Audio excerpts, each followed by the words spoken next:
Bismillahirrahmanirrahim. Assalamualaikum warahmatullahi wabarakatuh. Halo anak-anak pintar, bagaimana kabarnya hari ini? Selalu jaga kesehatan ya. Patuhi protokol kesehatan, menjaga pola makan dan berjemur di pagi hari ya. Nah, anak-anak bertemu lagi dengan Pak Guru dengan pembahasan materi yang berbeda. Anak-anak, sebelum belajar jangan lupa berdoa terlebih dahulu ya. Bismillahirrahmanirrahim. Baik anak-anak, hari ini kita akan belajar tema 1, organ gerak hewan dan manusia. Subtema 1, organ gerak hewan dan pembelajaran yang kelima. Nah, adapun indikator pembelajaran yang harus kalian kuasai untuk materi kali ini adalah yang pertama, kalian harus menjelaskan perbedaan hewan vertebrata dan avertebrata atau invertebrata. Yang kedua, kalian menjelaskan cara mengembangkan ide pokok. Dan yang ketiga adalah kalian mampu membedakan corak gambar cerita atau ilustrasi.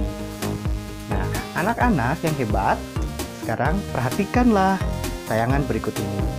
Aku termasuk hewan apa ya teman-teman? Vertebrata atau avertebrata? Hei Molly, menurutmu kita hewan apa ya? Kata Pak Guru, kita hewan vertebrata. Nah, sementara itu, di atas langit sana ada elang yang sedang mengincar mereka. Nyam nyam nyam, ada mangsa tuh. Hahaha. Baiklah, kembali lagi ke pembelajaran. Nah, sekarang perbedaan hewan vertebrata dan avertebrata. Nah, anak-anak, menurut kalian apa sih perbedaan hewan vertebrata dan avertebrata? Berdasarkan ada atau tidaknya tulang belakang di dalam tubuhnya, hewan dibedakan menjadi dua. Yang pertama hewan vertebrata, yaitu hewan yang memiliki tulang belakang. Kemudian yang kedua adalah hewan avertebrata atau invertebrata, yaitu hewan yang tidak memiliki tulang belakang. Bagaimana anak-anak? Mudah tidak? Cara membedakan hewan vertebrata dan avertebrata. Nah, anak-anak, sekarang ciri-ciri hewan vertebrata dan avertebrata. Silahkan kalian lihat tabel di dalam video ini. Vertebrata memiliki otak yang berkembang. Kemudian, ciri yang kedua adalah otak bersarang di tempurung kepala atau kranium. Yang ketiga, kebanyakan melalui usus dengan anus yang berbeda ujungnya.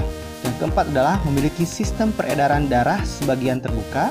Yang kelima, semua vertebrata memiliki jantung dan sistem peredaran darah yang tertutup. Kemudian avertebrata sendiri, yang pertama adalah tidak bertulang belakang. Yang kedua, susunan syaraf pusat letak di perut. Tiga, berkembang biak secara kawin dan tidak kawin. Dan keempat, susunan tubuh masih sederhana. Itulah ciri-cirinya ya.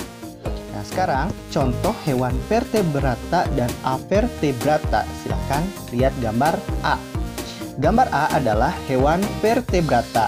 Di sana ada kelinci, katak, ikan, burung, kadal, dan kambing. Sedangkan hewan invertebrata sendiri berada di gambar B, yaitu ada udang, ada bintang laut, ada siput, laba-laba, terus ada lalat, ada kecoa, ada ubur-ubur, ada cumi, dan hewan-hewan yang bertulang belakang lainnya. Silahkan kalian lihat kembali ya antara gambar A dan gambar B. Nah, anak-anak, waktu hari kemarin kita belajar cara membuat ide pokok menjadi sebuah paragraf yang padu. Masih ada kesulitan atau tidak ya? Nah, kalau masih ada yang kesulitan, Bapak memberikan tips cara mengembangkan ide pokok. Yang pertama adalah menentukan topik dari paragraf yang akan dibuat. Kalian tentukan dulu topiknya ya. Yang kedua adalah tentukan ide pokok dari paragraf atau teks yang akan dibuat. Ketiga, membuat sebuah kalimat yang berisi ide pokok tersebut untuk menjadi kalimat utama dari paragraf yang akan dibuat. Yang keempat adalah kalian kembangkan kalimat dan ide pokok tersebut menjadi beberapa kalimat. Dan yang kelima adalah menulis beberapa kalimat yang berisi informasi-informasi tambahan untuk mendukung kalimat utama yang telah dibuat. Dan yang terakhir adalah kalian susun kalimat-kalimat tersebut menjadi sebuah kalimat yang padu. Nah, anak-anak, bagaimana? Mudah tidak cara mengembangkan ide pokok dengan tips yang Bapak berikan?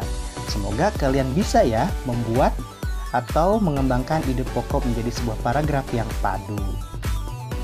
Nah, anak-anak pintar, sekarang kita bermain game sebentar ya.